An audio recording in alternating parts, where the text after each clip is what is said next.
আসসালামু আলাইকুম ওয়া রাহমাতুল্লাহি ওয়া বারাকাতুহু। আলহামদুলিল্লাহ ওয়াহদাহু ওয়াসসালাতু ওয়াসসালামু আলা মান লা নাবিয়্যা বা'দাহু। প্রশংসা আল্লাহ সুবহানাহু ওয়া তাআলার জন্য, শান্তি অবতীর্ণ হোক মুহাম্মদ সাল্লাল্লাহু আলাইহি ওয়াসাল্লামের প্রতি। আজকের অডিটোরিয়ামে উপস্থিত মা, বোন, দিনী ভাই সকলের উদ্দেশ্যে আমার সংক্ষিপ্ত বক্তব্যের বিষয়বস্তু, যা পূর্ব নির্ধারিত, সেটি হচ্ছে প্রতিকূল পরিবেশে মুসলিম আইডেন্টিটি, মুসলিম পরিচয় ধরে রাখার গুরুত্ব এবং উপায়। প্রতিকূল পরিবেশ বলতে যেই পরিবেশটি ইসলাম বান্ধব নয়, বা এমন পরিবেশ যে পরিবেশ ইসলাম বিরোধী, এমন পরিবেশ যেখানে থাকলে আমাদের সন্তান সন্ততি পথভ্রষ্ট হয়ে যেতে পারে, এমন পরিবেশ যেখানে বাহ্যিকভাবে ইসলামের সকল বিধিবিধান পালিত হচ্ছে না অথবা পালিত হতে বাধা প্রদান করা হচ্ছে। যেটাই বলি না কেন আমরা, সে উভয় পরিপ্রেক্ষিতেই আমরা সেটিকে বলতে পারি প্রতিকূল পরিবেশ। তো প্রতিকূল পরিবেশের আমরা সবচেয়ে বড় উদাহরণ যদি ধরি, তাহলে আমরা পাশ্চাত্য সমাজকে ধরতে পারি, পাশ্চাত্য দেশগুলোকে ধরতে পারি। সেক্ষেত্রে পাশ্চাত্য সমাজে প্রচলিত জাহিলিয়াত এবং রাসূলুল্লাহ সাল্লাল্লাহু আলাইহি ওয়াসাল্লামের সময়ের যে জাহিলিয়াত, এই দুই জাহিলিয়াতের মধ্যে পাশ্চাত্য সমাজে প্রচলিত জাহিলিয়াত, যা আমাদের সমাজেও প্রবেশ করেছে, সেই জাহিলিয়াত বেশি ভয়ঙ্কর রাসূলুল্লাহ সাল্লাল্লাহু আলাইহি ওয়াসাল্লামের সময়ের যে জাহিলিয়াত ছিল। আইয়ামে জাহিলিয়াতের যে যুগ আমরা বলে থাকি, সেই জাহিলি যুগের চাইতে আজকের আধুনিক যুগের জাহিলিয়াতগুলো বেশি ভয়ঙ্কর। তার ছোট্ট একটা উদাহরণ যদি আমরা তুলে ধরি, যে ইসলাম যেই জিনিসগুলোকে অপরাধ হিসেবে চিহ্নিত করেছে, তার বহু বিষয়ই জাহেলি যুগেও অপরাধ হিসেবে বিবেচিত হতো। কিন্তু আজকের আধুনিক যুগে ইসলাম যে বিষয়গুলোকে অপরাধ হিসেবে চিহ্নিত করেছে, সেগুলো মানুষের অধিকারে পরিণত হয়েছে। ওয়াল ইয়াযু বিল্লাহ। তাহলে বর্তমান পরিবেশ কতটা ভয়ঙ্কর হতে পারে, যেই পরিবেশে ইসলামের নির্ধারিত অপরাধগুলোকে মানুষের অধিকার বানানো হয়েছে। যেমন আমরা LGBTQ এর কথা বলতে পারি, যেগুলো এখন মানুষের অধিকারে পরিণত হয়েছে। গুনাহ করা এটা তার অধিকার, যদিও রাসূল সাল্লাল্লাহু আলাইহি ওয়াসাল্লামের যুগে যে জাহিলিয়াত ছিল, সেই সময় এই গুনাহগুলো সামাজিকভাবে মানুষের কাছে ধিক্কৃত ছিল, সামাজিকভাবে এই গুনাহগুলো খারাপ হিসেবে বিবেচিত ছিল। তাহলে আজকের এই জাহিলিয়াত আমাদের জন্য বেশি ভয়ঙ্কর, আজকের প্রতিকূল পরিবেশ আমাদের জন্য বেশি ভয়ঙ্কর। আজকের প্রতিকূল পরিবেশের সবচেয়ে বড় যে টার্গেট, সেটি হচ্ছে মানুষকে পরিপূর্ণরূপে শয়তানের গোলাম বানানো, মানুষকে পরিপূর্ণরূপে শয়তানের দাস, শয়তানের সকল আদেশ মান্য করা, মানুষের অন্তরের যে চাহিদা, এই চাহিদাকে লাগামহীন, বাধাহীন করে দেওয়া, আনলিমিটেড স্বাধীনতা, মানুষের ব্যক্তি চাহিদার, অন্তরের চাহিদার, শাহওয়াত, কামনা বাসনার আনলিমিটেড যে স্বাধীনতা, এই স্বাধীনতাই হচ্ছে বর্তমান বিশ্বের সবচেয়ে বড় ভয়ঙ্কর দিক। আর এটির মাধ্যমেই শয়তান চায় যে মানুষ শয়তানের গোলাম হোক। যেমনটি আল্লাহ সুবহানাহু ওয়া তাআলা কোরআন মাজিদে বলেছেন, যে তারা তাদের নফসকে, তাদের অন্তরকে তাদের ইলাহ বানিয়ে নিয়েছে। ইত্তাখাযা হাওয়াহু ইলাহ, তাদের অন্তরের প্রবৃত্তিকে তারা ইলাহ বানিয়ে নিয়েছে। আমাদের একমাত্র ইলাহ হচ্ছেন আল্লাহ সুবহানাহু ওয়া তাআলা। আমাদের অন্তর আদেশ এবং নিষেধ মানবে আল্লাহ সুবহানাহু ওয়া তাআলার, কিন্তু শয়তান চায় আমরা আদেশ এবং নিষেধ শুনবো আমাদের অন্তরের, আমাদের মনের কামনা এবং বাসনার, এবং ইলাহ বানিয়ে নিব তাকে, এবং ওখান থেকেই শয়তানের শুরু। কেননা আমাদের শরীরে যেমন রূহে রব্বানি আছে, ঠিক তেমনি নফসে শয়তানি আছে। রূহে রব্বানি যে আল্লাহ সুবহানাহু ওয়া তাআলার পক্ষ থেকে মায়ের পেটে প্রেরিত হয়েছে, যার সকলেই মুসলিম রূহের জগতে। কিন্তু পৃথিবীতে যে শরীর তৈরি হয়েছে, তার মধ্যে নফসে শয়তানি বসবাস করে। শয়তান যদি বাহির থেকে ওয়াসওয়াসা নাও দেয়, তবুও নফস নিজেই শয়তান মানুষকে পথভ্রষ্ট করার জন্য। যেমনটি আল্লাহ সুবহানাহু ওয়া তাআলা বলেছে, আজ আমরা আমাদের হাওয়াকে ইলাহ বানিয়ে নিয়েছি, আমাদের অন্তরের প্রবৃত্তি এবং কামনাকে ইলাহ বানিয়ে নিয়েছি। আর ওই নফসে শয়তানের মাধ্যমেই শয়তান মানুষের শরীরে প্রবেশ করে, এই জন্য রাসূলুল্লাহ সাল্লাল্লাহু আলাইহি ওয়াসাল্লাম বলেছেন, প্রত্যেক মানুষের সাথে দুইজন বন্ধু থাকে, একজন ফেরেশতা বন্ধু, একজন শয়তান বন্ধু। রূহে রব্বানি যে আল্লাহর পক্ষ থেকে এসেছে সেটা ফেরেশতা বন্ধু, তার সাথে সম্পৃক্ত থাকে, কানেক্টেড থাকে। যত ভালো কাজের কথা মানুষের অন্তরে জাগ্রত হয় তা ফেরেশতার পক্ষ থেকে ইলহাম হিসেবে আসে।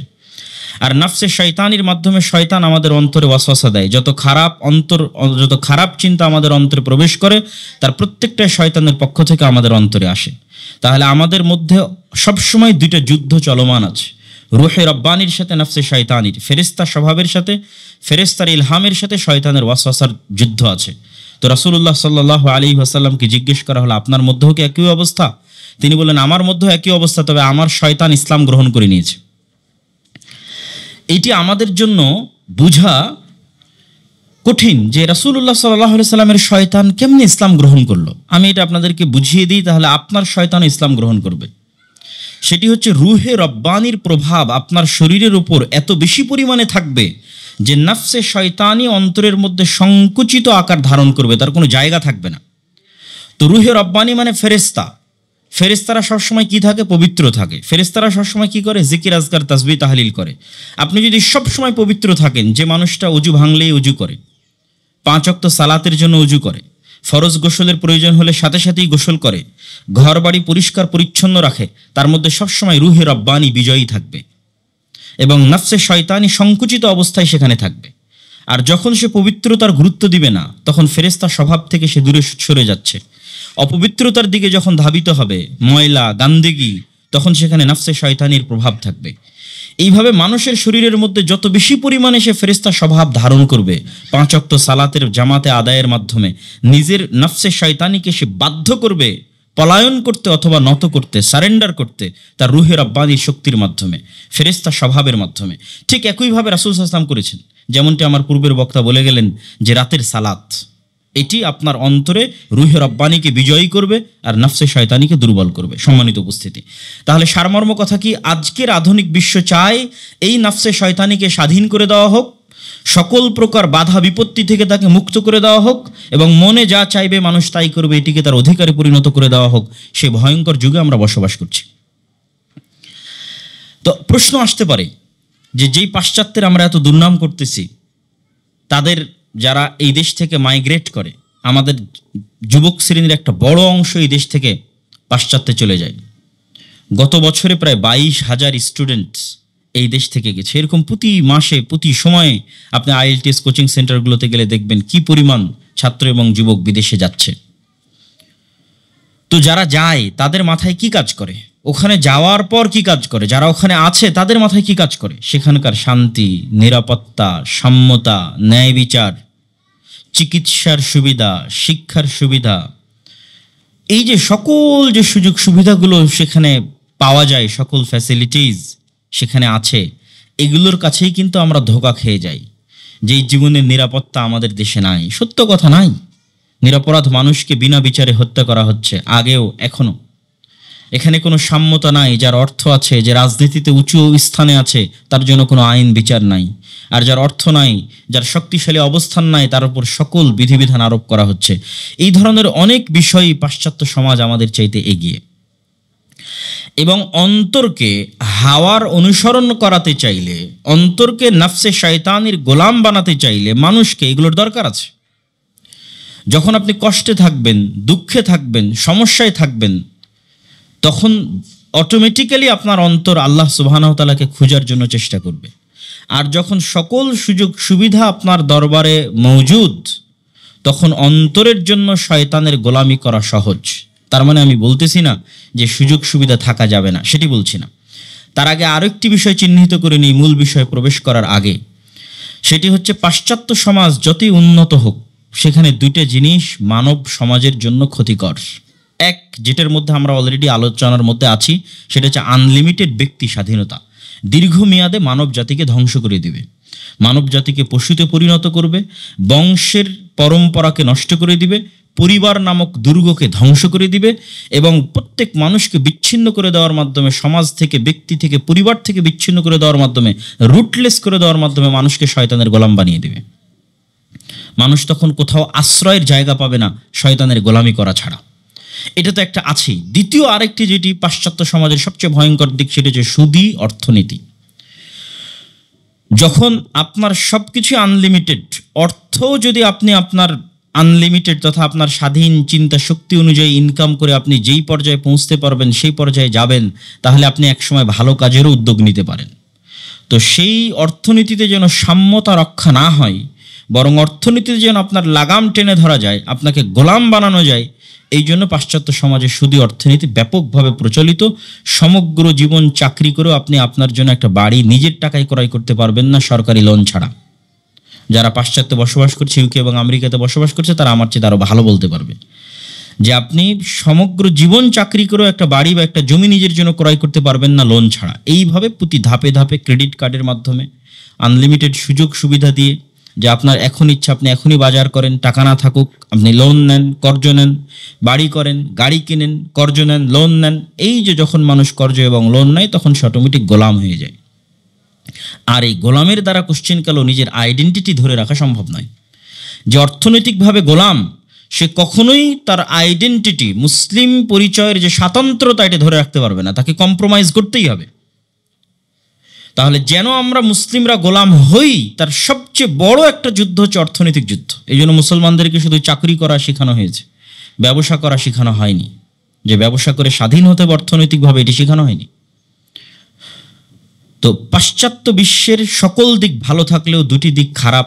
এক, ব্যক্তি আনলিমিটেড ব্যক্তি স্বাধীনতা, দুই, অর্থনৈতিক গোলামি।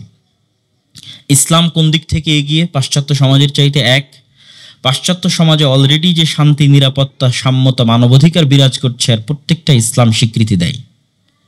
বরং আমাদের জ্ঞানের ত্রুটি যে আমরা ইসলাম মানে কি সেটা বুঝি না।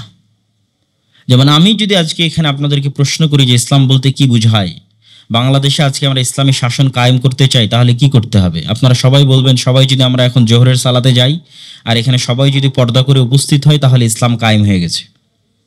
কিন্তু এটাই ইসলাম সম্পর্কে ভুল কনসেপ্ট। এটা তো ব্যক্তিগত ইবাদত। মানুষ মসজিদে যাবে, এটা তার ব্যক্তিগত ইবাদত। মানুষ পর্দা করবে, এটাও তার ব্যক্তিগত ইবাদত। কিন্তু ইসলাম সামগ্রিকভাবে রাষ্ট্রে, এলাকায়, সমাজে প্রতিষ্ঠিত হবে তখন যখন অন্যায় মুক্ত হবে, ন্যায় বিচার প্রতিষ্ঠা হবে।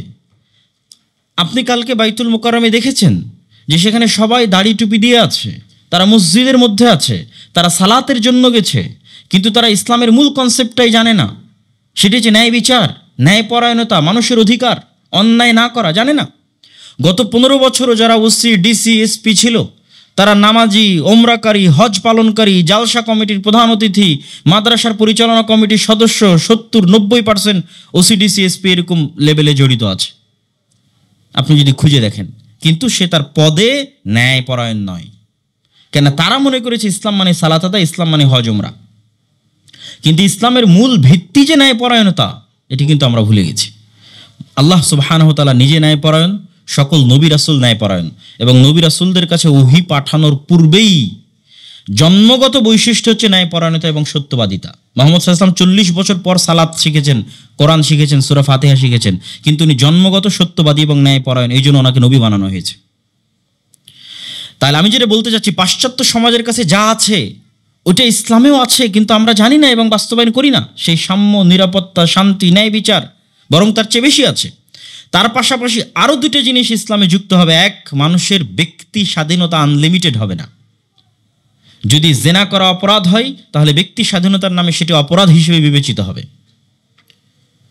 যদি সমকামিতা অপরাধ হয়, তাহলে ব্যক্তি স্বাধীনতার নামে সেটিকে ছাড় দেওয়া যাবে না, বরং অপরাধ হিসেবে বিবেচিত হবে। কেন? দীর্ঘমেয়াদে মানব সমাজের কল্যাণের জন্য, পরিবার প্রথা টিকিয়ে রাখার জন্য, মানুষের বংশ পরম্পরা টিকিয়ে রাখার জন্য, পৃথিবীতে মানুষের আইডেন্টিটি টিকিয়ে রাখার জন্য। আরও অসংখ্য কারণ আছে, দুই একটা কারণ বললাম। তাহলে ইসলামে কি আছে? সাম্য, নিরাপত্তা, শান্তি আছে। ইসলামে কি আছে? ব্যক্তি স্বাধীনতাও আছে, কিন্তু সেটা লিমিটেড, যতদূর পর্যন্ত সমাজ, রাষ্ট্র এবং মানুষের জন্য দীর্ঘমেয়াদে ক্ষতিকর না হয়। 3, ইসলামে আরেকটা জিনিস আছে যেটা পাশ্চাত্য সমাজে নাই, সেটা হচ্ছে অর্থনৈতিক সাম্যতা এবং স্বাধীনতা। সুদমুক্ত অর্থনীতি মানে, আজকে যদি সুদমুক্ত অর্থনীতি আমেরিকাতে বাস্তবায়ন করা হয়, তাহলে আমেরিকার মানুষরা আগের চাইতে বেশি স্বাধীন হবে, আগের চাইতে বেশি আরামে এবং ভালো অবস্থায় জীবনযাপন করবে। সম্মানিত উপস্থিতি, আমি আমার বক্তব্যের মধ্যে প্রবেশ করতে চাচ্ছি। মূল টপিকের ভূমিকা স্বরূপ এই বিষয়গুলো তুলে ধরলাম। এবং প্রতিকূল পরিবেশে আমরা আইডেন্টিটি ক্রাইসিসে পড়ি, বিশেষ করে তারা পড়ে যারা এখান থেকে মাইগ্রেট করে বিদেশে চলে যায়। আপনাদের সন্তান সন্ততিকেও বিদেশে পড়ানোর প্রয়োজন হতে পারে, আপনি পড়াবেন, কিন্তু আমি যারা বিদেশে পড়াশোনার জন্য যায়, কাজের জন্য যায়, বিশেষ করে পাশ্চাত্য দেশে, তাদেরকে 3টে ক্যাটাগরিতে ভাগ করতে চাই, যে ক্যাটাগরির সাথে আপনারা আপনাদের সন্তান সন্ততি আশেপাশের আত্মীয় স্বজনকে মিলিয়ে নিতে পারেন। 1, বাংলাদেশে যার ব্যবসা করার মতো সক্ষমতা আছে এবং ব্যবসা করতে পারবে, ব্যবসা করার মতো আগ্রহ আছে, হওয়ার মতো, এন্টারপ্রেনার হওয়ার মতো শক্তি, সাহস, যোগ্যতা, সামর্থ্য আছে, তাদের কখনোই বিদেশে যাওয়া উচিত নয়, কখনোই না। হ্যাঁ, ব্যবসায়িক কাজে সে বিদেশে যেতে পারে, কিন্তু সেটেল হওয়ার জন্য বিদেশে যাওয়া কখনোই উচিত নয়। 2, যারা সাময়িক সময়ের জন্য, পড়াশোনার জন্য, অধ্যয়নের জন্য যেতে চাচ্ছে, পড়াশোনা এবং অধ্যয়ন শেষে পুনরায় ফিরে আসবে, তাদের জন্য যাওয়াও কোনো সমস্যা নয়। এক্সপিরিয়েন্স নেওয়ার জন্য, আরও ব্যাপক জ্ঞান অর্জনের জন্য যেতে পারে। 3, যারা সেটেল হওয়ার জন্যই যেতে চাচ্ছে, তাদের একটা বড় অংশ আছে আমেরিকা এবং ইউরোপে, যারা শুধু চায় কোনো মতে আমি এখানে নাগরিকত্ব নিয়ে নিব। স্টুডেন্ট ভিসাকে তারা জারিয়া বা ওসিলা বা মাধ্যম হিসেবে ব্যবহার করে সেখানে ঢোকার, এন্ট্রি হওয়ার। তার ওই সাবজেক্টে জ্ঞান অর্জন করে, ওই সাবজেক্টে পিএইচডি করে, ওই সাবজেক্টে সে বিশ্ববিদ্যালয়ের টিচার হবে, মেডিকেলের ডক্টর হবে, এটা তার উদ্দেশ্য না। কোনো মতে ওই বিশ্ববিদ্যালয়ে আবেদন করে সে ইংল্যান্ড, আমেরিকা, ইউরোপে প্রবেশ করলো, তারপরে সে তার মতো Foodpanda, home delivery, car driver, care home ইত্যাদি বিভিন্ন জায়গায় জব করে কোনো মতে সেখানে সেটেল হতে চায়। এই কাজ আমি কখনোই মনে করি না যে দীর্ঘমেয়াদে বলেন, স্বল্প মেয়াদে বলেন, কল্যাণকর। কেননা ওখানে যাওয়ার পর আমাদের স্টুডেন্টসরা যে পরিমাণ স্ট্রাগল করে, বাবা মায়ের কাছ থেকে টাকা ধার করে নিয়ে গেছে টিউশন ফি দেওয়ার মতো বা প্রাথমিক অবস্থায় ভর্তি হওয়ার মতো, তারপরে তার বাড়িতে টাকা চাইতে পারে না, তারপরে টিউশন ফি তার নিজের উপরে, তার থাকা খাওয়াও তার নিজের উপরে, পাশাপাশি তার পড়াশোনাও তার নিজের উপরে, সঠিক সময় অ্যাসাইনমেন্ট এবং এক্সাম দেওয়া তার নিজের উপরে। কী পরিমাণ স্ট্রাগল করে স্টুডেন্টসরা ওখানে যাওয়ার পর, ওই স্ট্রাগল যদি তারা বাংলাদেশে করতো অনেক উপরে চলে যেত। প্রবাসে যাওয়ার পর যেই সাফারিংসটা তারা করে, এইভাবে যারা যায় এবং এই লক্ষ্য উদ্দেশ্য নিয়ে যারা যায়, তারা ওই কষ্ট বাংলাদেশে করলে তার চেয়ে ভালো অবস্থায় যেত। এই ধরনের মানুষের যাওয়াকে আমি কখনোই সাপোর্ট করি না। কেন করি না? কি সমস্যা তারা সেখানে ফেস করবে তা আমি বলতেছি পরে। তবে হ্যাঁ, কেউ যদি হাইলি ইন্টেলেকচুয়াল লেভেলে বিদেশের বিশ্ববিদ্যালয়গুলোতে পড়াশোনা করে, সেখানেই মাস্টার্স পিএইচডি করে, ভালো লেভেলে ইউনিভার্সিটি, মেডিকেল, গবেষণাগার, বিভিন্ন জায়গায় ভালো পর্যায়ে চাকরি করতে পারে, অভিজ্ঞতা অর্জন করতে পারে, তাদের জন্য যাওয়া যায়। সাময়িক সময়ের জন্য সে অভিজ্ঞতা অর্জন করবে, পুনরায় নিজের মাতৃভূমিতে ফিরে আসবে এবং এই মাতৃভূমিকে সার্ভ করবে, যেন ব্রেইন ড্রেন না হয়, মেধা পাচার না হয়। তাহলে মধ্যের যে পয়েন্টটা, যাদের জন্য আমি কোনো মতেই যাওয়া ভালো মনে করছি না, বা ওখানে যারা কি স্থায়ী থেকে যেতে চায়, সেটেল হতে চায়, যে স্থায়ীভাবে আমি আমেরিকার নাগরিক হব, কানাডার নাগরিক হব, স্থায়ীভাবে আমি ইউরোপে বসবাস করব, তারা কি সমস্যার মুখোমুখি হয়? প্রথম সমস্যার মুখোমুখি হয়, আমরা যেই জেনারেশনটা যাচ্ছি, আমরা ততটা সমস্যার মুখোমুখি হই না। কেন হই না? প্রথম গিয়ে সবাই আনলিমিটেড স্বাধীনতা পেয়ে পথভ্রষ্ট হতে পারে। আল্লাহর দুনিয়ার এটা নিজাম। আপনি আজ ইংল্যান্ড, আমেরিকা, ইউরোপে প্রবেশ করার পর আপনার হাতে ভালো টাকা পয়সা, অর্থ আসলে আনলিমিটেড স্বাধীনতার কারণে পথভ্রষ্ট হতে পারেন। কিন্তু আপনি যেই পরিবেশে বড় হয়েছেন, বাংলাদেশের যে পারিবারিক চেতনা আপনার মধ্যে আছে, যেই পরিবার, যেই গ্রাম থেকে আপনি উঠে এসেছেন, যে শিক্ষা প্রতিষ্ঠান থেকে আপনি উঠে এসেছেন, আপনার যে ফ্রেন্ড সার্কেল আছে, আপনার মা আছে, বাবা আছে, এর প্রভাব মরা পর্যন্ত আপনার উপর থাকবে। এই জন্য কোনো না কোনো সময় আপনার রিটার্ন ব্যাক করার সুযোগ থাকে দিনের পথে। তার বেসিক যে নলেজ দিন সম্পর্কে তার মধ্যে আছে, সেটার দিকে তারা ফিরে আসার সুযোগ পায় এবং ফিরে আসেও। কিন্তু সমস্যা তৈরি হয় যখন তাদের ছেলে মেয়ে জন্ম নেয়। তার কোনো সমস্যা হয় না, কেননা তার কাছে দিনের মৌলিক জ্ঞান আছে, সে পুনরায় ফিরে আসার সুযোগ পায়, চেষ্টা করে, মিস করে সালাত, সিয়াম, হজ, জাকাত, এগুলোকে মিস করে একটা সময় গিয়ে, এবং চেষ্টা করে মসজিদের সাথে সম্পৃক্ত হওয়ার। কিন্তু যখন তার পরের জেনারেশন আসে, এই জেনারেশনের ফ্রেন্ড সার্কেল সম্পূর্ণ ভিন্ন, এই জেনারেশনের বন্ধু বান্ধব সম্পূর্ণ ভিন্ন, এই জেনারেশনের উঠা বসা সম্পূর্ণ ভিন্ন, এই জেনারেশনের আশেপাশের পরিবেশ সম্পূর্ণ ভিন্ন। যা আপনার বাংলাদেশে ছিল তা এখানে তার নাই। সুতরাং এখানে জেনারেশন গ্যাপ তৈরি হয়। আপনি যেটা যেভাবে বুঝতে চান, আপনার সন্তান সেটা সেভাবে বুঝতে চায় না, সে প্রশ্ন করতে চায় আপনার প্রতিটা ডিসিশনের উপর, সিদ্ধান্তের উপর।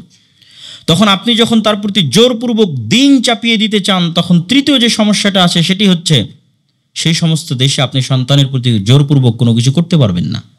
যদি পুলিশ জানতে পারে, আপনার সন্তানকে তারা সেফ হোমে নিয়ে চলে যাবে এবং আপনার থেকে বিচ্ছিন্ন করে দিবে।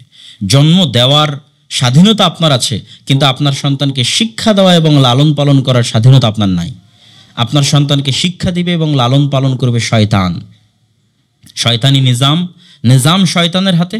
অতএব এখানে আপনার সন্তানকে শিক্ষা দেওয়ার এবং আপনার সন্তানকে লালন পালন করার ন্যূনতম স্বাধীনতা আপনি পাবেন না, যদি না আপনার সন্তান আপনাকে সাপোর্ট না করে।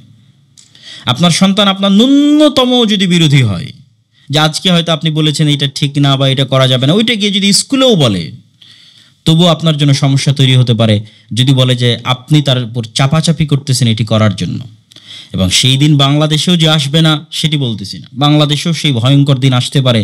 আজকে আমি আপনি যে স্বাধীনতা ভোগ করতেছি, আমার সন্তানকে লালন পালন করার, দিন শিখানোর, সেই স্বাধীনতা হরণ হতে পারে, যেমনটা পাশ্চাত্যে শয়তানি নিজামের কারণে হরণ হয়েছে। তাহলে আপনি কয়েকটা চ্যালেঞ্জের মুখোমুখি হলেন। এক, আপনার সন্তানের ফ্রেন্ড সার্কেল আলাদা, আপনার সন্তানের পরিবেশ আলাদা, জেনারেশন গ্যাপ, আন্ডারস্ট্যান্ডিং ভিন্ন। এখন আপনি আপনারটা চাপিয়ে দিতে চাচ্ছেন, তখন রাষ্ট্রীয় সমস্যা। তাহলে মূল সমস্যা তৈরি হয় আপনি সেটেল হওয়ার পর আপনার যে জেনারেশন আসবে সেটা। আপনি যান লন্ডন, ইস্ট লন্ডনের যে মসজিদ আছে, বড় মসজিদ বাঙালিদের, সে বড় মসজিদের ইমামকে জিজ্ঞেস করেন যে আপনি প্রতিনিয়ত আপনার কাছে ইস্ট লন্ডন বা লন্ডনের ফ্যামিলিরা কি সমস্যা নিয়ে আসে? এমন এমন সমস্যা নিয়ে আসে, আল্লাহ আল্লাহর কসম, বাংলাদেশে থাকা অবস্থায় এ ধরনের সমস্যা আমরা কখনো শুনিনি। আমি শুনিনি পার্সোনালি, আপনারা শুনে থাকতে পারেন। তো কেননা ইস্ট লন্ডন মসজিদ যিনি ইমাম, তার সাথে আমার সরাসরি কথা হয়েছে। উনি বলছেন এখানে যদি 100টা প্রবলেম আসে বাবা মায়ের, তাহলে 90টা প্রবলেম, 80টা প্রবলেম থাকে হচ্ছে অবৈধ সম্পর্ক, সমকামিতা, যার সাথে বাবা মা পরিচিতই না। ওই সমস্যাকে কিভাবে ডিল করবে তা বাবা মা জানেই না, কেন এই ধরনের পরিবেশে সে পড়েইনি। অথবা স্বামী স্ত্রীর মধ্যে বিচ্ছেদ, অথবা পরকীয়া। 100টা সমস্যা আসলে তার 90টা সমস্যা আসে এই ধরনের। কেন সেখানে সবাই স্বাধীন। আপনি কোনো আইন দিয়ে, কোনো ল দিয়ে, কোনো নিয়ম দিয়ে না আপনার স্বামীকে বাউন্ড করতে পারবেন, না স্বামী তার স্ত্রীকে বাউন্ড করতে পারবে। ওই যে শুরু করেছিলাম আনলিমিটেড স্বাধীনতা, যেটাকে বলা হয় লিবারালিজম, এটা শয়তান তার রাস্তা উন্মুক্ত করে এটার মাধ্যমে মানুষকে শয়তানের গোলাম বানানোর জন্য। তাহলে ওই ধরনের পরিপূর্ণ প্রতিকূল পরিবেশে কিভাবে আপনি আপনার সন্তানকে মানুষ করবেন, কিভাবে তাকে দিনের উপর ধরে রাখবেন, ওই প্রতিকূল পরিবেশগুলো বাংলাদেশেও খাটবে। বাংলাদেশের পরিবেশ তার চেয়ে একটু কম প্রতিকূল, কিন্তু অবশ্যই প্রতিকূল। তাহলে আমরা যেটা সবচেয়ে বেশি প্রতিকূল সেটাকে সামনে রেখে আপনাদের কাছে সমাধান দেওয়ার চেষ্টা করব। এক, দুটা জিনিস না থাকলে আমরা আমাদের আইডেন্টিটি হারিয়ে ফেলব। এক, ফুল কনফিডেন্স নিজের দ্বীনের উপর, নিজের নবীর উপর, আল্লাহ সুবহানাহু তাআলার উপর পরিপূর্ণ আত্মবিশ্বাস, শক্ত এবং দৃঢ় ঈমান, বিশ্বাস যদি না থাকে, তাহলে আপনি আইডেন্টিটি ধরে রাখতে পারবেন না। কম্প্রোমাইজ করা শুরু করবেন। আপনি ইহুদিদেরকে দেখেন, ইহুদিরা তাদের ভ্রান্তির উপর শতভাগ কনফিডেন্ট, আর মুসলমানেরা তাদের সঠিকতার উপর 90% হেজিটেশনে ভোগে, দ্বিধাদ্বন্দ্বে ভোগে। আপনি এখনই জরিপ করেন যে পার্সেন্টেজে কত মুসলমান দাড়ি রাখে, আর জরিপ করেন পার্সেন্টেজে কতজন ইহুদি দাড়ি রাখে। তো ইহুদির সংখ্যা কম হলেও পার্সেন্টেজে 95% ইহুদি দাড়ি রাখে, আর পার্সেন্টেজে 10% মুসলিম দাড়ি রাখে। বাকি 90% রাখে না কেন? তার কনফিডেন্স নাই তার দ্বীনের উপর, তার নবীর উপর। সে হেজিটেশনে ভোগে, মানুষ কি বলবে, সমাজ কি বলবে, চাকরি হারিয়ে ফেলবো, সন্ত্রাসী বলতে পারে, জঙ্গি বলতে পারে, ডট ডট ডট ডট অনেক কিছু। কিন্তু ওই ইহুদি তার ভুল এবং তার ভ্রান্তির উপর শতভাগ কনফিডেন্ট, এবং নো কম্প্রোমাইজ, ছাড় দেওয়ার কোনো সুযোগ নাই। তাহলে আমি এবং আপনি পৃথিবীর যে প্রান্তেই যাই না কেন, আমার আইডেন্টিটি নিয়ে আমি টিকে থাকতে পারবো যদি আমার ঈমান, আমার নবী, আমার দ্বীন, আমার রাসূলের উপর শতভাগ কনফিডেন্স থাকে এবং কম্প্রোমাইজ করার কোনোরূপ মন মানসিকতা না থাকে। তাহলেই আমরা আমাদের আইডেন্টিটি ধরে রাখতে পারবো। আর যদি আমাদের কনফিডেন্স না থাকে, তাহলে আমরা ধরে রাখতে পারবো না। তাহলে এই দুইটা জিনিস কি কারণে কমতে পারে? অথবা কি কারণে বাড়তে পারে? কনফিডেন্স কি কারণে চলে যায়? এক, জ্ঞানের স্বল্পতা অথবা ভ্রান্ত জ্ঞান। হয় আপনি ইসলাম সম্পর্কে ভালোভাবে জানেন না, অথবা জানলে ভুলটা জানেন। যেমন আমি বললাম যে আমাদের কাছে শেখানো হয়েছে ইসলাম মানেই সালাত, ইসলাম মানেই পর্দা। তো সালাত পড়তে গিয়ে যে মারামারি করতেছে বাইতুল মুকাররমে, তাহলে ওইটা কি ইসলাম? অথচ ইসলাম এগুলোর সব কিছুর উপরে এক নাম্বার হচ্ছে ন্যায়পরায়ণতা, এক নাম্বার হচ্ছে সত্যবাদিতা, তারপর এগুলো ধীরে ধীরে আসবে। তাহলে হয় আমাদের নলেজ কম আছে, অথবা ভুলটা জানি, বিশুদ্ধটা জানি না আল্লাহ সম্পর্কে, রাসূল সাল্লাল্লাহু আলাইহি ওয়াসাল্লাম সম্পর্কে, আমার দ্বীন সম্পর্কে, আল্লাহর নবীর জীবনী সম্পর্কে, 6টি বিশ্বাস আকীদা সম্পর্কে, 5টি আরকান সম্পর্কে। হয় আমি কম জানি অথবা সঠিকটা জানি না। তাহলে এই কম জ্ঞান নিয়ে অথবা ভুল জ্ঞান নিয়ে যখন আমি প্রতিকূল কোনো পরিবেশে পাড়ি জমাবো, তখন পদে পদে আমি বিভিন্ন প্রশ্নের সম্মুখীন হব, যার উত্তর দেওয়ার মতো কোনো উত্তর আমার কাছে নাই। ধরেন কথার কথা, কবর পূজা, মাজার পূজা ভুল কাজ, ভ্রান্ত আকীদা, আপনি এটাকে ইসলাম মনে করেছেন। তাহলে পাশ্চাত্যের আধুনিক সমাজ, যারা বেশি উদার, যারা বেশি সায়েন্টিফিক, তারা আপনার এটাকে হাস্যকর মনে করবে। তখন আপনি যে প্রশ্নগুলোর সম্মুখীন হবেন তার উত্তর দিতে পারবেন না, কেন? আপনি ভুল জিনিস জেনে গেছেন। যেটা ইসলামের সাথে সম্পৃক্ত না সেটাকে ইসলাম মনে করে গেছেন। তখন আপনি হেজিটেশনে পড়ে যাবেন এবং আইডেন্টিটি ক্রাইসিস শুরু হবে, যে এটাই যদি ইসলাম হয় তাহলে এর সাথে আমার থাকার দরকার নেই। তাহলে হয় কম জ্ঞান অথবা ভুল জ্ঞান। আর 2 নম্বর কারণ, যেটা ব্যাপক, সারা পৃথিবীতে ব্যাপক, সেটা হচ্ছে দুনিয়ামুখিতা, পরকাল বিমুখতা। বস্তুবাদী পৃথিবীতে, এই পৃথিবী বস্তুবাদী পৃথিবী, বস্তুবাদী পৃথিবীতে বর্তমানে আমাদের কাছে সবচেয়ে দামি হচ্ছে বস্তু। এই মোবাইল, আমার হাতের মোবাইল বস্তু, আমার গায়ের জামা বস্তু, এই অডিটোরিয়াম বস্তু, আপনার বাড়ি বস্তু, আপনার গাড়ি বস্তু, পকেটের টাকা বস্তু। আর ইসলাম যা বলে একটাও বস্তু নয়, সব অদৃশ্য, দেখা যায় না। আমি বলতেছি আপনার জেনারেশন ভালো হবে, আপনার ভবিষ্যৎ প্রজন্ম ভালো হবে, আপনি সম্মান পাবেন, সম্মান দেখা যায় নাকি? আপনি নেকি পাবেন, নেকি দেখা যায় নাকি? আপনি পরকালে জান্নাতে যাবেন, জান্নাত দেখা যায় নাকি? আল্লাহ আপনাকে ভালোবাসবে, আপনি আল্লাহকে দেখতে পাচ্ছেন নাকি? সবই তো অদৃশ্য। কিন্তু চোখের সামনে যেটা দেখা যাচ্ছে ওটার প্রতি মানুষের আগ্রহ বেশি থাকে, সেটি হচ্ছে দুনিয়া। এবং এই দুনিয়া পাওয়ার জন্যই মানুষ কম্প্রোমাইজ করে এবং নিজের আইডেন্টিটিতে ছাড় দিয়ে দেয়, যে আমি মুসলিম, আমার মুসলিম যে আত্মপরিচয় আছে, দুনিয়ার জন্য আমি সেটিকে ছাড় দেওয়া শুরু করলাম।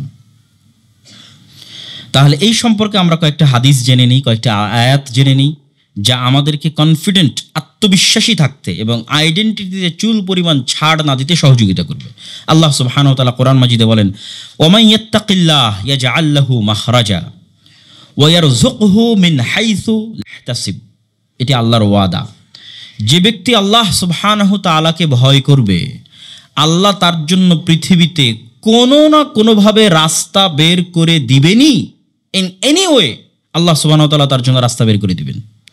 তাহলে আপনি আপনার বিশ্বাসের উপর অটল থাকেন, ছাড় দিয়েন না। আল্লাহর ওয়াদা হচ্ছে পৃথিবীতে চলার মতো ব্যবস্থাপনা আল্লাহ সুবহানাহু ওয়া তাআলা আপনাকে করে দিবেন। তারপর আল্লাহ কি বলছেন? ওয়ারযুকহু মিন হাইসু লা ইয়াহতাসিব। আল্লাহ আপনাকে এমন জায়গা থেকে রিজিক দিবেন যেখান থেকে আপনি চিন্তাও করতে পারেন না। ওমান ইয়াতাওয়াক্কাল আলাল্লাহ ফাহুয়া হাসবুহ। যে ব্যক্তি আল্লাহর প্রতি ভরসা করে, আল্লাহ তার জন্য যথেষ্ট। দুনিয়ার সফলতার, পরকালীন সফলতার কথা বলতে গিয়ে অসংখ্য আয়াত কোরআনে আছে, এত আয়াত বলতে পারতেছি না, দুটো আয়াত বলি। ফামান যুহজিহা আনিন নার ওয়া উদখিলাল জান্নাহ ফাকাদ ফাজ। পৃথিবীতে কত সফল হওয়ার, সাকসেসফুল হওয়ার ট্রেনিং নিলেন, মোটিভেশনাল স্পিচ শুনলেন। আল্লাহ বলছে সফল সেই যাকে কিয়ামতের মাঠে জাহান্নাম থেকে মুক্ত ঘোষণা করা হলো এবং জান্নাতে প্রবেশের অনুমতি দেওয়া হলো। ওর চাইতে সফল ব্যক্তি আর কেউ নাই, সেই সফল। তাহলে সফলতার মানদণ্ড কি? আল্লাহ বলছেন যাকে জাহান্নাম থেকে দূরে ঠেলে দেওয়া হলো এবং জান্নাতে প্রবেশ করানো হলো, সে সফল। ওয়ামাল হায়াতুদ দুনিয়া ইল্লা মাতাউল গুরুর। আর এই দুনিয়া পরিপূর্ণটাই তোমাদের জন্য ধোঁকা। ওয়ামাল হায়াতুদ দুনিয়া ইল্লা লাইবুন ওয়া লাহু। আর এই পুরো দুনিয়া তোমাদের জন্য খেলতামাশা মাত্র। ওয়ালাদ দারুল আখিরা খায়র। আর পরকাল বা আল্লাহর কাছে যেটি আছে সেটি কল্যাণকর, ওয়া আবকা, এবং সেটি চিরস্থায়ী। তাহলে তোমরা চিরস্থায়ী এবং সবচেয়ে কল্যাণকরকে প্রাধান্য দিবে না এই খেলতামাশার জগৎকে প্রাধান্য দিবে? আর কম্প্রোমাইজ যে করা যাবে না, তার জন্য রাসূল সাল্লাল্লাহু আলাইহি ওয়াসাল্লামের একটি হাদিস এবং পবিত্র কোরআনের একটি আয়াত বলে দিই। রাসূলুল্লাহ সাল্লাল্লাহু আলাইহি সাল্লামকে জাহিলি যুগের মুশরিকরা কম্প্রোমাইজের আবদার পরামর্শ দিয়েছিল। তিনি উত্তরে বলেছিলেন, লা ওয়াদাউ শামস ফি ইয়ামিনি, যদি আমার ডান হাতে সূর্য এবং বাম হাতে চন্দ্র নিয়ে দেওয়া হয়, তবু আমি যে দাওয়াত দিচ্ছি এই দাওয়াত থেকে ফিরে আসবো না। লাকুম দীনুকুম ওয়ালিয়া দীন, এই আয়াতকে অনেকেই ধর্মনিরপেক্ষ মতবাদ প্রচারের জন্য ব্যবহার করে, যে তোমরা তোমাদের দিন পালন করো, আমরা আমাদের দিন পালন করব।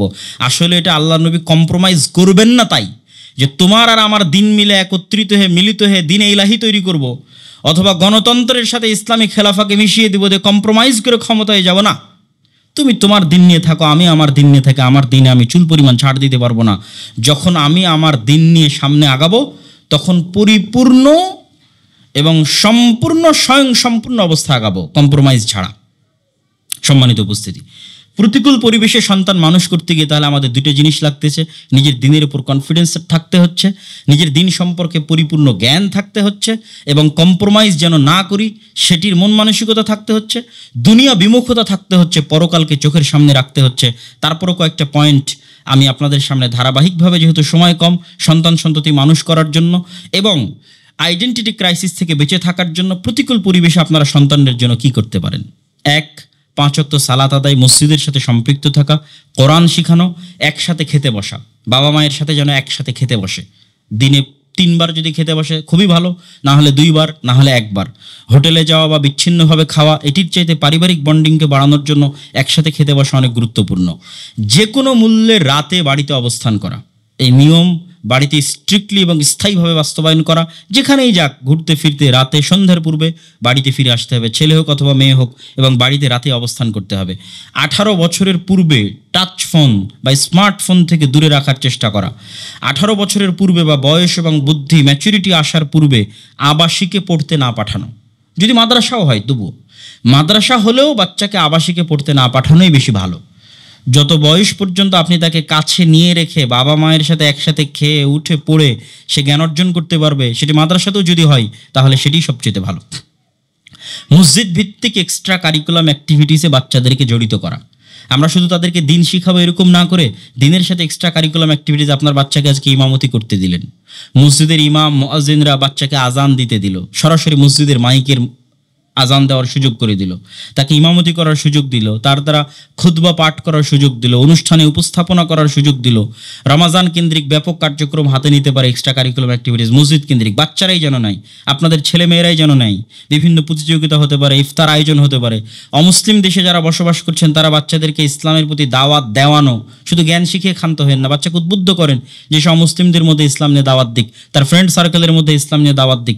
যে রাইটস ব্যবহার করার সুযোগ তার আছে, সেই রাইটস ব্যবহার করে সে ইসলামের দাওয়াতটা মানুষের মধ্যে দিক। তাহলে যখন সে নিজে থেকেই ইমামতি করানো, আজান দেওয়া, ঠিক আছে, বক্তব্য দেওয়া, দাওয়াত দেওয়া, এই ধরনের এক্সট্রা কারিকুলাম অ্যাক্টিভিটিসে জ্ঞান শিখার পাশাপাশি যুক্ত হবে, তখন তার মনের মধ্যে যে প্রশস্ততা কাজ করবে, তার মনের মধ্যে যে আগ্রহ কাজ করবে, তা অন্য সময় কাজ করা কঠিন আছে। তারপরে জরুরি যেটি, সেটি হচ্ছে বাড়িতে মাঝে মধ্যেই পারিবারিক মিটিং করা। আমার আব্বু সব সময় আমাদের বাসায় এটা এখনও করে থাকেন। যখন থেকে আমাদের বয়স হয়েছে তখন থেকে দেখছি, আজ পর্যন্ত দেখছি যে অনুষ্ঠান যেভাবে হয় ঠিক সেভাবে, এবং এটা করা উচিত। যেমন আজকের অনুষ্ঠানের এখানে উপস্থাপক আছে, এখানে হামদ সানা আছে, এখন অমুক কথা বলবে, এখন অমুক কথা বলবে, টাইম টেবিল আছে। ঠিক বাড়িতে আপনার এরকম অনুষ্ঠান পরিচালনা করা উচিত, যেখানে আপনি বাড়ির সকল ফ্যামিলি মেম্বার সহ একত্রিত হয়ে সকলের সার্বিক দোষ ত্রুটি, বুঝ অবুঝ, আন্ডারস্ট্যান্ডিং গ্যাপিং যা আছে সব বিষয়ে হামদ সানা সহ, আসসালামু আলাইকুম সহ, আল্লাহর নবীর উপর দরুদ পাঠ এবং আল্লাহ সুবহানাহু ওয়া তাআলার প্রশংসা সহ পুরো একটা ফর্মাল অনুষ্ঠান আয়োজন করবেন। সপ্তাহে হোক, মাসে হোক। এটা কি পরিমাণ আপনার পরিবারকে এবং আপনার সন্তানকে উপকার দিবে তা আমি ভাষায় বুঝিয়ে বলে উঠতে পারবো না। পাশাপাশি এটা বেশি কাজে লাগবে যারা নন মুসলিম কান্ট্রিতে আছে, যারা ওয়েস্টার্ন কান্ট্রিতে আছে। সেটা হচ্ছে মাঝে মধ্যেই মুসলিম দেশের যে পবিত্র স্থানগুলো আছে সেগুলোতে ভ্রমণ করতে যাওয়া, ওমরার জন্য যাওয়া, বিভিন্ন ছুটিতে পবিত্র স্থানগুলোর পাশে থেকে জ্ঞান অর্জন, বিভিন্ন কোর্সে ভর্তি হওয়া, যত বেশি পারা যায় মুসলিম পরিবেশের সাথে তাদেরকে পরিচিত করানো মাঝে মধ্যেই, সেটা আপনারাও করতে পারেন। মানুষের শক্তি, সামর্থ্য, অবস্থা, অভ্যাস, যেমন আজকে এখানে এসেছেন, এটা একটা ইসলামী পরিবেশ, এখানে সন্তানদের নিয়ে আসলেন। এরকম কোনো কোর্সে ভর্তি করা, কোনো অনুষ্ঠানে যাওয়া, অথবা যাদের পক্ষে সম্ভব সরাসরি মক্কা মদিনায় যাওয়া, তাহলে সেটি তাদেরকে উৎসাহিত করবে এবং উদ্বুদ্ধ করবে। আর লাস্ট বাট নট লিস্ট, কেননা লিস্ট করলে অনেক লম্বা হবে, কিন্তু সর্বশেষ যেটি বলে আজকের বক্তব্য শেষ করছি সেটি হচ্ছে দ্রুত বিবাহের উপযুক্ত হলে দ্রুত বিবাহ দিয়ে দেওয়া। এই যে বিষয়গুলো আজকে এখানে আলোচনা করলাম, এই বিষয়গুলো এবং যে কারণগুলো তুলে ধরলাম এবং পাশ্চাত্য সমাজের সাথে যে তুলনামূলক পর্যালোচনা করলাম, এগুলো সব আমাদের মাথায় রাখতে হবে। বক্তব্যের শেষে আমাদের ফুল কনফিডেন্স থাকার জন্য এবং প্রতিকূল পরিবেশ থাকার জন্য দুটি কথা বলে বক্তব্য শেষ করব। আমাদের চেয়ে বেশি প্রতিকূল পরিবেশে নবীরা বেড়ে উঠেছে, আমাদের চেয়ে বেশি প্রতিকূল পরিবেশে নবীরা দিন পালন করেছে। মুহাম্মদ সাল্লাল্লাহু আলাইহি ওয়াসাল্লামের পরিবেশ মক্কায় যখন ছিলেন তখন আমাদের চেয়ে বেশি প্রতিকূল ছিল। তার পুরো 23 বছরের জীবন আমরা যে অবস্থায় আছি তার চেয়ে বেশি প্রতিকূল ছিল। নূহ আলাইহিস সালাতু ওয়াস সালাম যে সময় দাওয়াত দিয়েছেন সেটা আমাদের চেয়ে বেশি প্রতিকূল ছিল। অতএব প্রতিকূল পরিবেশ হলেই দিন হারিয়ে দিতে হবে বা কোথায় থেকে আমি শিখব? আমাদের নবীর জীবনী থেকে এই শিক্ষা আছে, অতীতে চলে যাওয়া নবীদের জীবনী থেকে শিক্ষা আছে। ইব্রাহিম আলাইহিস সালাম আমাদের চেয়ে বেশি প্রতিকূল পরিবেশে এককভাবে দিনের উপর অটল থেকেছেন, কোনো প্রকার কম্প্রোমাইজ ছাড়া। অতএব ইব্রাহিম আলাইহিস সালাতু ওয়াস সালামের কাছে শিখার আছে, তার ছেলে ইসমাইল, ইসহাক, তার স্ত্রীদের কাছে শিখার আছে, তথা পৃথিবীতে যারাই চলে গেছেন দিনের উপর তারা প্রতিকূল পরিবেশে দিন পালন করে গেছেন। রাসূলুল্লাহ সাল্লাল্লাহু আলাইহি ওয়াসাল্লাম এর একজন সাহাবী খুবাইব রাদিয়াল্লাহু তাআলা আনহু তিনি বলছেন, লাস্তু উবালি হিনা উকতালু মুসলিমান, আমি পরোয়াই করি না কোনো কিছুর যদি আমার মৃত্যু হয় ইমানের উপর, ইসলামের উপর, আর কিছুই আমি পরোয়া করি না। আমি ইসলাম এবং ইমানের উপর আমার মৃত্যু হচ্ছে, এটির চাইতে আর কোনো কিছু আমার কাছে পড়া না। আমার বাড়ি থাকলো কি গেল, চাকরি থাকলো কি গেল, জি না, আমি মুসলিম আছি, ইমানের উপর আছে, এটি আমার কাছে সবচেয়ে মর্যাদার। রাসূলুল্লাহ সাল্লাল্লাহু আলাইহি ওয়াসাল্লাম আলী ইয়াসিরকে ধৈর্য ধারণ করানোর জন্য তাদেরকে উপদেশ দিয়ে বলছিলেন, যখন তাদের উপর অত্যাচার হচ্ছিল, সবরান ইয়া আলা ইয়াসির ইন্না মাউইদাকুমুল জান্নাহ, হে ইয়াসিরের পরিবার ধৈর্য ধারণ করো। দুনিয়াতে তোমরা প্রতিকূল পরিবেশে দিন পালন করছো, আমি দুনিয়ার কোনো ওয়াদা তোমাদের দিতে পারছি না, তবে পরকালীন ওয়াদা তোমাদের জন্য থাকলো, সেটা হচ্ছে আল্লাহ সুবহানাহু ওয়া তাআলা পরকালে তোমাদের জন্য জান্নাত দিবেন। ঠিক আরেকটি কথা বলে শেষ করি। আসাদ বিন জুরারা যখন বায়াত নিতে গেছিলেন রাসূলুল্লাহ সাল্লাল্লাহু আলাইহি ওয়াসাল্লামের হাতে, রাসূলুল্লাহ সাল্লাল্লাহু আলাইহি ওয়াসাল্লামের হিজরতের পূর্বে, তখন রাসূল তাদের কাছে অনেক ওয়াদা নিয়েছিলেন। অন্যতম একটা ওয়াদা ছিল, আমি যদি হিজরত করি আমার ছেলে মেয়ে সন্তান সাথে পরিবার পরিজনকে নিজের ছেলে মেয়ে সন্তান সাথে পরিবারের মতো দেখতে হবে এবং হেফাজত দিতে হবে, নিরাপত্তা দিতে হবে। আরও অসংখ্য ওয়াদা ছিল। এর বিনিময়ে কি বাবা? ওয়ালাকুমুল জান্নাহ, এর বিনিময়ে আমি তোমাদেরকে দুনিয়াবি কোনো ওয়াদা দিচ্ছি না, এর বিনিময়ে আমি তোমাদেরকে ওয়াদা দিচ্ছি জান্নাতের। তো রাসূলুল্লাহ সাল্লাল্লাহু আলাইহি ওয়াসাল্লাম এবং আল্লাহ সুবহানাহু ওয়া তাআলা কোরআন মাজিদে বারবার মানুষকে পরকালমুখী করা হয়েছে এবং দুনিয়া বিমুখ করা হয়েছে। এই পরকালমুখী চিন্তা ভাবনা এবং দুনিয়া বিমুখ চিন্তা ভাবনা আমাদেরকে পৃথিবীর যে কোনো পরিবেশে আমাদের আইডেন্টিটি নিয়ে বেঁচে থাকতে সহযোগিতা করবে। আল্লাহ সুবহানাহু ওয়া তাআলা আমাদের তৌফিক দান করুক এবং কবুল করুক। আল্লাহুম্মা আমিন। ওয়া আখিরু দাওয়ানা আলহামদুলিল্লাহি রাব্বিল আলামিন। আসসালামু আলাইকুম ওয়া রাহমাতুল্লাহি ওয়া বারাকাতুহু।